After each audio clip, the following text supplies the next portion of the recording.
She's editing the program when they interviewed me the parents in Birmingham. They have high expectations of you. You have just after high expectations. my pleasure. Thank you for coming on our show. So Junying, can you please tell us about your novels for our audience who are not familiar with them? Absolutely, it's my pleasure. I have written 3 books, which is why it's called a trilogy, and the trilogy is called The Journey to the West. The first book is called The Same Moon, and it is about a Chinese girl. Her name is Pearl Zhang, and she was born in China in the early 1960s, and she grew up in Sichuan province. And so this book, the first part of the book is Under Chinese Sky. It's mainly about Pearl and her life from the 1960s to the late 1980s. She went to school. She was brought up in a typical Chinese manner. First went to school and then went to university. Then she got a job, got married, had a child, and then she got opportunity to study in the United Kingdom. So she came to the UK and stayed. And the second part of the book is on British Isles. It follows Pearl through her travels in the United Kingdom as she pursued academic studies in universities, and she had to overcome culture shock as well as many other difficulties, but she tried to adapt to a completely different way of life. Did she finally adapt it? I think she adapted quite well, but obviously there were a lot of difficulties, but she also met lots and lots of friends and who helped her along in her pursuit for academic achievement as well as personal happiness. And Junying, you have mentioned in your first book, The Same Moon, that girl was come from a traditional classical Chinese family. What did you mean about come from a classical Chinese family? Typical Chinese family. What I meant was obviously in a Chinese family, children are expected to behave when you are a child. You need to listen to your parents, and they have high expectations of you. You have to do well in school, Yes, or go to university, Yes. then marry a good man and have a child. And basically your whole life is mapped out, and that's what I meant by a typical Chinese family. Is it different to compare the Chinese typical family with the Western typical family?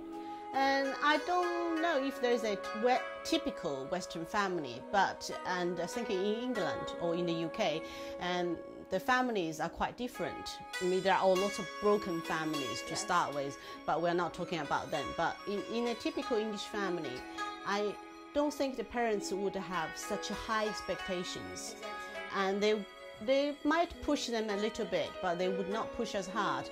And they also encourage the children to think for themselves, to be independent from very early on.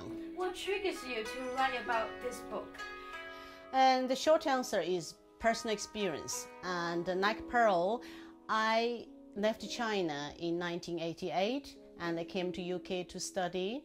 And so also I have done research on a lot of Chinese students. I did some research about the Chinese students' experience in the UK. Actually, my PhD is about ethnic minority students in the UK higher education, which including Chinese students and other international students. So this is a subject very close to my heart. And also my own personal experience, and I have heard so many fascinating stories. Yes. And it's worth sharing, and I wanted to share with a wider audience. That's why I wrote The Same Moon. Can you tell me some of the authors who influenced or inspired you? There are so many. I love reading. I have read very widely, and so top of my list would be Charlotte Bronte. I think all the Chinese would have heard of her if either you have read her book, which is called Jane Eyre, Chinese Jane Ai, or you would have watched one of the many films, which So it's a very well-known classic love story, which is a huge influence to me because I read Jane Eyre when I was at university in China. And there are many other English classical masters I admire, and like Thomas Hardy, Charles Dickens, and there's some American authors as well, like Jack London. And in terms of modern authors, I like Swedish crime writers like Stig Larsson, who wrote The Girl Who with the Dragon Tattoo, which has been made into a film. Yes. Sadly, the author passed away before he became hugely famous. I'm a huge fan, and it's a sad loss. And I also love another Swedish writer, Henny Mackell. Yes. And I read a lot. I read at least one book a week.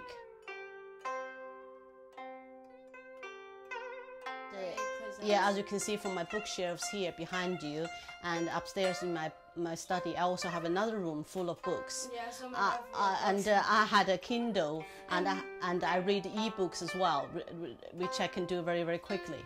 a book love reader. I'm a bookworm, yes.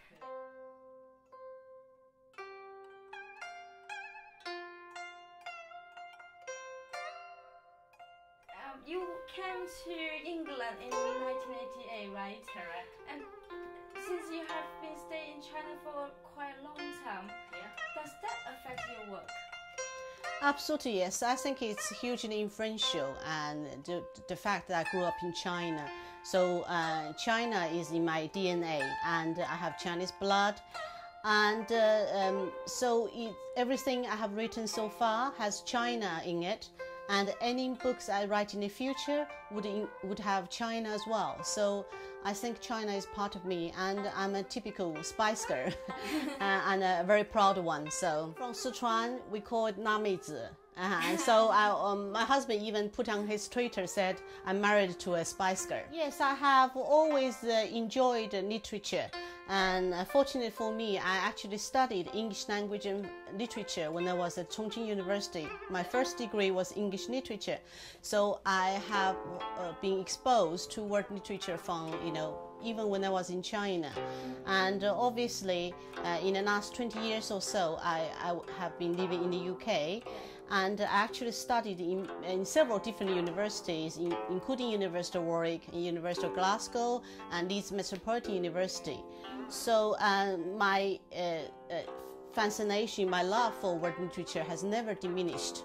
In fact, over time, it is a passion. So obviously, that's helped me to create my stories. I think the fact I was brought up both in China and lived in 2 different countries and was educated through 2 different educational systems, it has helped me as an author, which opened up my mind.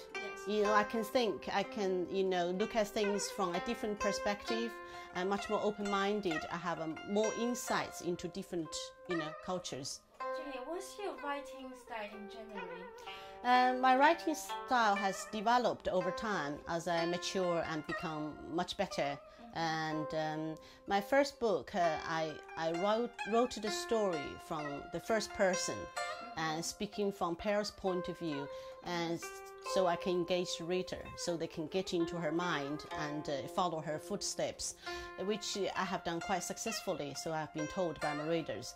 And the second book and the third book, I use different viewpoints. I actually use the first person as well as the third person, and I have a different characters speaking and telling you their story. And people, those who read my books, they love it. The reason I wrote books is to educate people, especially Westerners who don't know very much about China.